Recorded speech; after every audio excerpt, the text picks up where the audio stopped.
December 7th, 1941. The morning sky over Oahu is calm and clear. The ships of the U.S. Pacific Fleet rest quietly at anchor, unaware that within minutes the world will change forever. But this time, something else lurks in the harbor. Something that shouldn't exist. Moored near the submarine base southeast of Ford Island lies a steel giant, the USS Virginia, a nuclear-powered attack submarine from the year 2004. No one knows how it arrived here. Its crew, dazed and confused, soon realized the impossible truth. They are 63 years in the past. The Virginia is no ordinary vessel.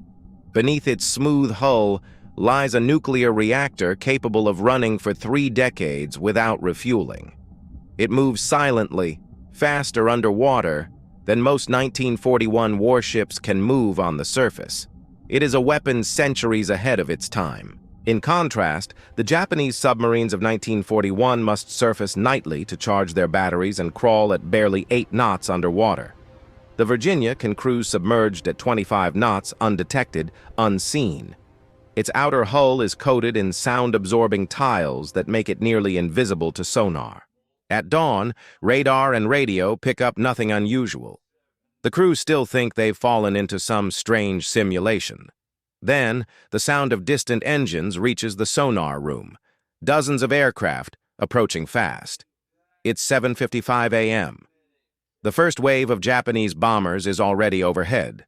Through the periscope, the captain watches chaos erupt. Bombs rain down on Battleship Row. The Arizona explodes in a tower of fire. The Oklahoma rolls over. The sky fills with smoke and burning oil as men dive into the water. Pearl Harbor is under attack. The Virginia's captain orders an emergency dive. Staying on the surface would be suicide. The submarine slips beneath the harbor's muddy water, descending to 60 feet, deep enough to avoid strafing fighters, but shallow enough to see through the periscope. Above them, history burns. Inside, sonar operators pick up new contacts, the distinct propeller noise of a small submarine trying to sneak into the harbor. It's one of Japan's midget subs, part of the invasion force. The Virginia's computer calculates a firing solution in seconds.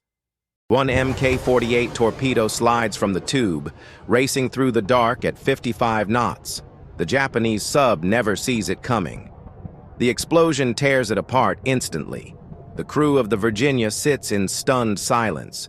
They've just fired the first shot of a war already written in the history books. But the real enemy isn't here. It's 200 miles north. 6 Japanese carriers, Akagi, Kaga, Soryu, Hiryu, Shokaku, and Zuikaku, are the heart of the strike force that launched this attack. The Virginia's captain knows what must be done. He turns north. The submarine accelerates underwater, leaving Pearl Harbor behind.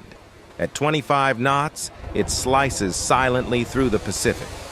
The Japanese fleet is retreating at 20.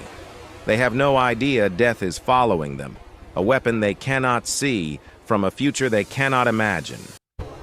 By nightfall, the sonar array paints the full picture. Dozens of propellers, steady formation, the unmistakable hum of carrier engines. The Virginia is within range. Fire control assigns targets. The captain selects the flagships first. 4 torpedoes are armed and launched. The Mk-48s run deep, programmed to detonate under the keels for maximum shock. In 3 minutes, they strike. The first blast rips Akagi in half. Its bow and stern rise out of the water before the hull collapses. Fuel ignites. Ammunition cooks off. Japan's flagship is gone. Kaga takes 2 direct hits. The deck folds, and the ship vanishes beneath waves within minutes. Soryu is next. Her magazines explode in a blinding flash that leaves only burning debris. In less than 5 minutes, 3 Japanese carriers cease to exist. The escorts panic. Destroyers zigzag wildly, dropping depth charges blindly. Their sonar can't detect anything beyond 2,000 yards, while the Virginia is already 10,000 away and diving deeper. The explosions rumble harmlessly above as the crew reloads torpedo tubes. For hours, the submarine remains silent, listening. Then, slowly, It rises again to periscope depth. The ocean is chaos. Survivors cling to debris, destroyers fire at shadows.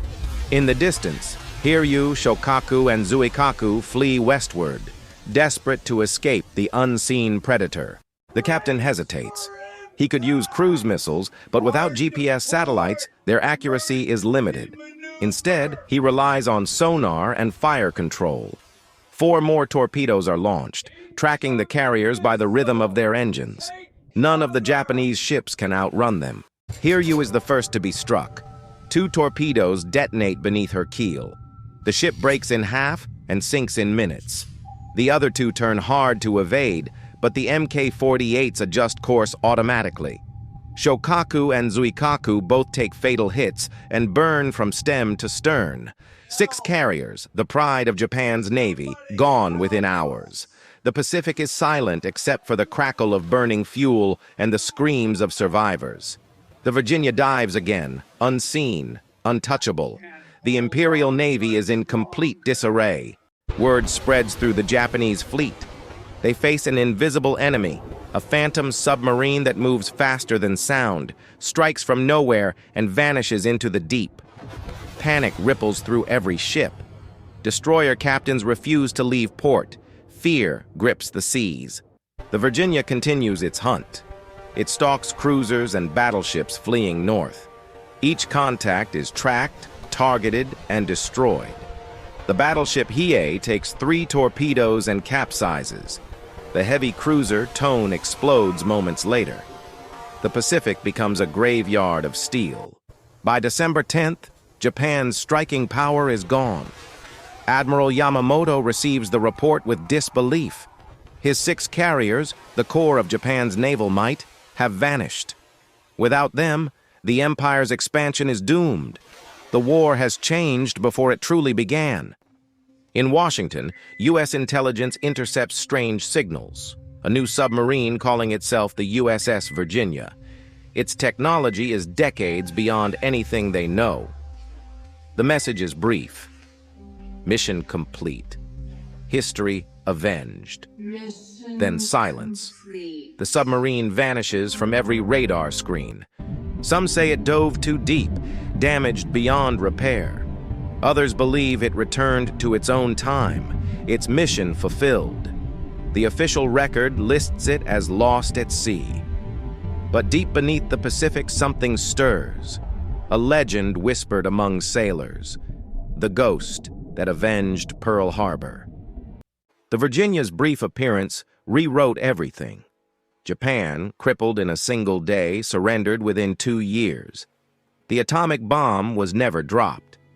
Millions lived who otherwise would have died. History shifted, all because one submarine fell through time.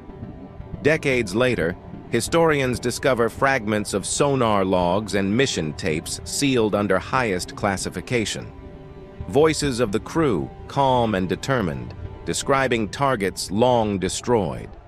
They knew they would never return, but they did what they believed was right. The final recording is simple. The captain's voice, faint through static. For the men of Pearl Harbor, for those who never came home. Then, silence. The ocean keeps its secrets, and the Virginia remains a ghost, the silent guardian of a different world. And so ends the story of the USS Virginia. A ship out of time, a weapon beyond imagination, and a reminder that history is fragile. One change, one moment, can alter the fate of nations. The sea remembers, even when we forget. Subscribe for more cinematic war documentaries, and tell us in the comments, what modern warship would you send back in time to rewrite history?